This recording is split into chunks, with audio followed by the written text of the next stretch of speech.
tous et bienvenue dans ce petit topo historique consacré que j'ai intitulé Il y a 110 ans, la guerre de 14-18 commençait. Effectivement, nous sommes à l'été 2024 et il y a 110 ans, c'était le fameux été 1914, un été qui avait commencé dans l'insouciance la plus totale, où il y avait peu d'inquiétude, si ce n'est des systèmes d'alliance militaire, mais on en avait vu d'autres dans l'histoire. Et c'est durant cet été 14, comme vous le savez, qu'il y aura effectivement cet engrenage absolument terrible qui, en quelques semaines à peine, lors de cet été 14, allait précipiter le monde dans ce qui serait bientôt appelé la Première Guerre mondiale. Alors, au début de l'année 14, il y a bien quelques agitations en Irlande, où en effet, dès mars 14, quelques émeutes, révoltes indépendantistes se mettent en place, ce qui aboutira, comme on le sait, à la guerre d'indépendance de l'Irlande et sa partition définitive en 1921. Mais sinon, l'ensemble est relativement calme. Si ce n'est que, effectivement, dès le 20 mai 1914, eh bien, il faut savoir qu'il y a un plan par l'état-major allemand, l'Allemagne, qui a fait son unification, n'oublions pas, à la faveur de la guerre de 70 avec Bismarck. Eh bien, le général von Moltke, généralissime, donc au nom de l'empereur Guillaume II, de Hohenzollern, eh bien, prépare des plans d'attaque préventive déjà dès mai 14 contre la Russie et la France. Et évidemment, pourquoi la Russie et la France? On pourrait se poser cette question. Précisément, et on y reviendra, parce que dans le cadre de l'entente dont on parlera tout à l'heure, cette alliance militaire, eh bien, la France, la Grande-Bretagne et la Russie se sont donc alliés dans une alliance militaire dite de revers en cas de problème qui pourrait réapparaître avec évidemment l'Allemagne unifiée que l'on craint depuis la guerre de 70. Donc évidemment, effectivement, ces plans de guerre préventive contre la Russie et la France sont déjà étudiés à Berlin dès le mois de mai 1914.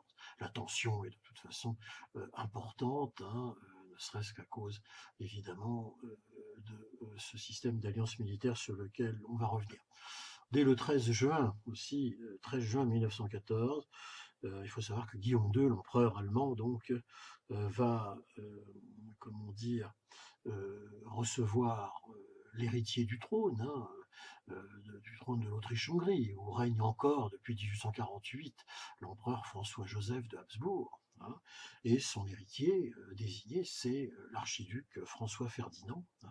Et Guillaume II donc va le recevoir à Berlin, pour lui rappeler qu'en cas de problème dans les Balkans, qui sont une région toujours instable à cette époque-là, bien sûr, eh bien l'Allemagne confirme bien qu'elle soutiendra l'empire d'Autriche-Hongrie en cas de problème. Donc petit à petit, si je puis dire, alors que l'été 14 approche, eh bien le terrain, l'arrière-plan se prépare.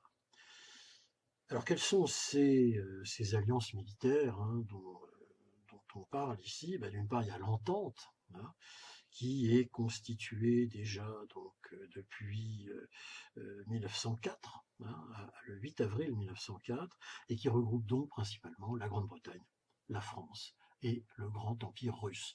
Il suffit de regarder une carte pour voir que c'est une alliance de revers, et comme je le disais, afin de neutraliser les empires centraux en cas, de problème. Face à elle, bien sûr, les empires centraux, précisément, se sont regroupés depuis 1890 dans ce qu'on appelle la triplice. Cette triplice regroupe donc l'Empire allemand, l'Empire d'Autriche-Hongrie, l'Italie, effectivement, on oublie souvent jusqu'en 1915, et ensuite, bien sûr, l'Empire ottoman. 1915, pourquoi l'Italie? Parce que l'Italie changera de camp, si vous voulez, et s'engagera dans le conflit aux côtés des Alliés à partir de 1915. Donc voilà les forces en présence, et donc j'évoquais tout à l'heure les Balkans, oui, région instable, d'autant plus instable qu'il y a eu déjà 2 guerres régionales dans les Balkans, que l'on appelle aujourd'hui Balkans de l'Ouest, hein, la première guerre balkanique qui dure de 1912 à 1913, et la seconde donc qui dure de juin à juillet 1913. Pour résumer, ces guerres balkaniques, ce sont surtout des conflits territoriaux qui se sont pas mal concentrés autour notamment de revendications territoriales de la Bulgarie, petit royaume bulgare, hein, qui a retrouvé son indépendance de la Turquie au XIXe siècle et qui souhaite stabiliser ses frontières. Donc il y a des conflits qui vont s'opposer autour de la Macédoine notamment, avec la Bulgarie, la Grèce et les États limitrophes, la Serbie, etc. Donc ces deux guerres balkaniques, déjà effectivement 1912-1913 et été 1913, montrent bien que la région est instable. Et puis, autre paramètre, c'est aussi ce qui va concerner ce qu'on appelle à l'époque la Bosnie, cette région qui est au sud de l'Empire d'Autriche-Hongrie, que l'Autriche-Hongrie a annexé complètement en 1908, la capitale est Sarajevo, hein, région évidemment instable où le statut d'occupant des Austro-Hongrois révolte la population, donc c'est un point de tension, notamment avec le petit royaume de Serbie qui est à côté, hein, et qui n'a pas l'intention, lui non plus, en aucun cas, de se laisser annexer par les Austro-Hongrois. Les Austro-Hongrois qui ont une volonté évidemment de déboucher sur la mer Adriatique de façon plus importante qu'en l'état, et qui donc évidemment ont des visées géostratégiques dans la région, et il ne faut pas l'oublier. Alors tout cela évidemment, et comme c'est bien connu, va nous mener à un clash de ce fameux été 1914, le 28 juin 1914. Que se passe-t-il à cette date?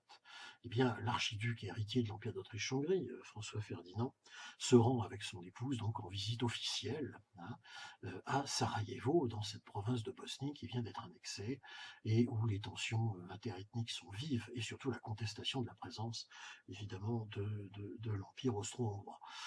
Il va de soi que cette visite est considérée par les nationalistes de la région comme une véritable provocation.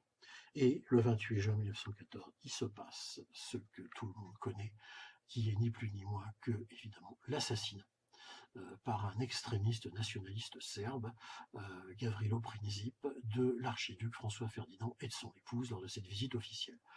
Cela provoque évidemment un clash énorme. Évidemment, personne ne pense au 28 juin 1914 que cet événement, certes tragique, balkanique, va aller jusqu'à provoquer une guerre mondiale. Mais n'empêche que, effectivement, ce qui va découler de cet attentat de Sarajevo, eh bien, va évidemment nous mener à la catastrophe. Alors, 28 juin 14, donc une enquête évidemment va être menée, une enquête qui va rapidement démasquer son auteur, Gavrilo Princip, ce nationaliste serbe, et donc faire que, ni plus ni moins, l'Autriche-Hongrie va accuser la Serbie, tout simplement d'avoir préparé cet attentat, de l'avoir fomenté. Donc, on est dans une situation d'ultimatum que l'Empire va adresser à la petite Serbie voisine, sachant très bien qu'elle refusera cet ultimatum, et que ce qui va se produire, c'est ni plus ni moins qu'un casus belli, donc une invasion de la Serbie par l'Autriche-Hongrie. L'Empire d'Autriche-Hongrie n'attend que ça, bien évidemment, pour continuer de s'étendre dans la région des Balkans. Alors, le monde va commencer à s'agiter néanmoins, parce que le 15 juillet 1914, le président de la République de l'époque, Raymond Poincaré, hein, et le président du Conseil, René Viviani, vont se rendre en Russie afin de renforcer, bien évidemment, l'alliance militaire de l'Entente, car on sent bien que la situation va commencer à déraper. Ce voyage dure du 15 juillet 1914 au 29 juillet. 23 juillet 14, hein, donc ça avance, c'est le fameux ultimatum de l'Autriche-Hongrie à la Serbie, hein, donc évidemment suite à cet attentat de Sarajevo. Et le 28 juillet, eh bien, il arrive ce qui devait arriver logiquement de tout cela, c'est une déclaration de guerre, donc que l'Autriche-Hongrie va faire donc à la Serbie. C'est la date officielle du début de la Première Guerre mondiale. ni plus ni moins. Donc le 28 juillet 14. C'est le début aussi de l'engrenage.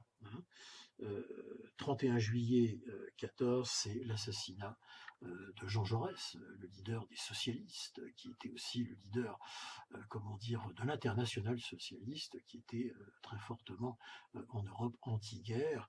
C'est le symbole, évidemment, de la renonciation à la guerre qui est liquidée par cet assassin, donc 31 juillet 14. On peut dire que les espoirs éventuels que la guerre n'éclate pas tombent à l'eau. Et puis donc, effectivement, du 28 juillet 14 au 6 août 1914, donc il y a vraiment là, j'enregistre cette émission le 7 août 2024, nous sommes vraiment dans des dates anniversaires, il y a 110 ans de tout cela. Eh bien c'est le fameux engrenage. Et pourquoi l'engrenage? Eh bien parce que la Serbie, qui évidemment n'est ni membre de l'Entente ni de la Triplice, mais la Serbie avait contracté une alliance militaire défensive avec l'Empire russe. Pourquoi? Parce que les Serbes, la petite Serbie dans la région, eh c'est une région de Slaves, et donc quoi de mieux que de demander l'aide de l'Empire, le grand empire slave de la région, qui est bien sûr la Russie des Romanov, dirigée donc par l'empereur Nicolas II. Alors, la Serbie donc demande l'aide évidemment face à l'attaque des Austro-Hongrois de la Russie, et la Russie, qu'est-ce qu'elle fait? Bien sûr, pour protéger son allié serbe dans la région, elle déclare la guerre, ni plus ni moins, aux Austro-Hongrois. Et vous comprenez là que nous entrons donc dans l'engrenage, parce qu'un membre donc de l'Entente, la Russie, déclare la guerre à un pays membre de la Triplice, c'est-à-dire l'Autriche-Hongrie. Et c'est une alliance militaire, et comme dans toutes les alliances militaires, jusqu'à l'OTAN encore à l'heure actuelle, quand un membre, bien sûr, est attaqué, eh bien les autres se doivent être solidaires et déclarer la guerre, évidemment, à l'attaquant. Et vous comprenez donc très bien comment, vous le voyez, en quelques semaines à peine, eh bien, nous entrons dans, évidemment, le processus qui mène, d'une part, à ce qui sera d'abord, évidemment, une guerre européenne, puis mondiale, la Première Guerre mondiale. Évidemment, l'Allemagne va déclarer la guerre à la Russie pour protéger l'Autriche-Hongrie. Je ne vais pas tout vous détailler dans les engrenages, mais enfin, vous l'avez bien compris. Et quant à la France et la Grande-Bretagne, elles déclarent la guerre à l'Allemagne, à l'Autriche-Hongrie, bien évidemment, pour protéger la Russie. Et nous avons une guerre européenne, évidemment, tout de suite, sans coup férir, ce qui va d'ailleurs laisser une bonne partie de la population, ou des écrivains de l'époque, et on terminera avec ça tout à l'heure, dans une situation de sidération, car personne n'aurait pu croire, avec ce que je vous ai raconté, que quelques semaines, quelques mois auparavant, nous allions nous retrouver dans cette guerre très meurtrière qui fera des millions de morts, comme on le sait. Du 5 au 12 septembre, pour conclure un peu cette partie, évidemment, c'est la fameuse bataille de la Marne, la grande bataille de l'Ouest en France. Paris a failli être, sans coup férir, conquis par les armées allemandes. Et ensuite, on le sait, grâce à la victoire de la Marne, le fait que les Allemands sont repoussés, notamment sous l'autorité de Gallieni, qui va dépêcher ce corps armé depuis Paris, que l'on n'attendait pas sur le front, bataille de la Marne, va refluer et stabiliser un front immense allant de la mer du Nord aux Vosges sur plus de 1000 km, le fameux front de la guerre de tranchées qui va durer, comme on le sait, jusqu'en 1918. Il faudra attendre l'année 1917 qui sera le tournant de la guerre, parce que la Russie basculera dans la révolution bolchevique au début de l'année 1917, et à la fin de l'année 1917, ce sont les États-Unis qui rentrent dans le conflit, et c'est ce qui fait que nous sommes alors dans une guerre mondiale qui se terminera, comme vous le savez, par l'armistice du 11 novembre 1918. Alors voilà ce petit topo comment dire, pour rappeler un peu ce que fut, si vous voulez, cet été 1914, il y a 110 ans, donc tout juste, de voir comment, effectivement, bien, par quelques alliances militaires, quelques événements divers, eh bien, on bascule rapidement dans un engrenage qui entraîne un conflit mondial. Il est tout à fait éducatif et pédagogique, bien sûr, de se repencher sur ces faits survenus il y a 110 ans. Alors, bien sûr, ne pas oublier, et c'est très symbolique, que le 21 juin 1914, quelques jours vraiment avant, donc un peu plus de 4 semaines avant le déclenchement du conflit, eh bien, à Vienne mourra une grande figure, une femme qui était une des grandes figures du pacifisme, qui inspirera d'ailleurs jusqu'à la pièce de 2 euros autrichiens actuels, une intellectuelle autrichienne qui s'appelait Bertha von Suttner. Et Bertha von Suttner, effectivement, s'éteindra le 21 juin 14 après n'avoir eu de cesse que de prôner justement la paix et dénoncer la dangerosité de ces fameuses alliances militaires dont on ne voudra plus après la guerre de 14-18. On sait hélas malheureusement comment tout cela évoluera pendant l'entre-deux-guerres.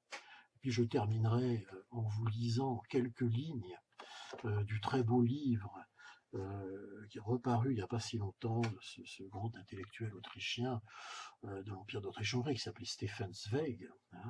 Et Stefan Zweig écrit dans Le Monde d'hier ces 4 lignes que je trouve tout à fait éloquentes sur ce qu'il appelle la fin du monde d'hier, la fin de ce qu'il appelait le monde de la sécurité.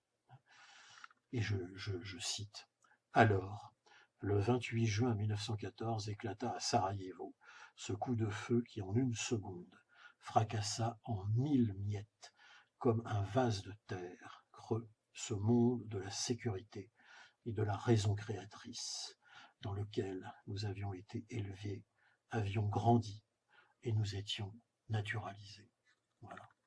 Rappelons-nous, relisons cet ouvrage de Stefan Zweig en nous disant, nous posant la question de savoir si nous ne sommes pas encore pour l'instant, fort heureusement, dans un monde relativement en paix, je dis bien relativement, car beaucoup de conflits se multiplient, nous le savons, et que méditons sur ce fait que cet état de paix est avant tout extrêmement fragile. Je vous remercie de votre attention. Vous pouvez liker et vous abonner à cette chaîne, bien évidemment. Et je vous donne rendez-vous bientôt pour un autre petit topo historique. Merci.